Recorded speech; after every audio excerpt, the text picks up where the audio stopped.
প্রিয় দেশবাসী, সম্প্রতি বাংলাদেশের কয়েকটি জেলায় ও চরাঞ্চলে বিষধর রাসেল ভাইপার সাপের উপস্থিতি লক্ষ্য করা যাচ্ছে, যা জনমনে আতঙ্ক তৈরি করছে। আমি জনগণকে আশ্বস্ত করতে চাই, সাপে কাটা রোগীর চিকিৎসায় দেশের স্বাস্থ্য বিভাগের জেলা ও উপজেলা পর্যন্ত অ্যান্টিভেনম সহ প্রয়োজনীয় উপকরণ সরবরাহ করা হয়েছে।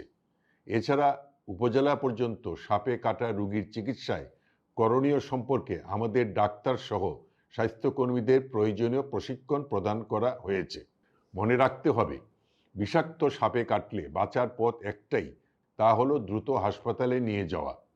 দংশনের পর কারো পরামর্শে উজা ঝাড়ফুঁকের নামে সময় নষ্ট না করে সোজা রোগীকে নিয়ে নিকটবর্তী সরকারি হাসপাতালে যেতে হবে।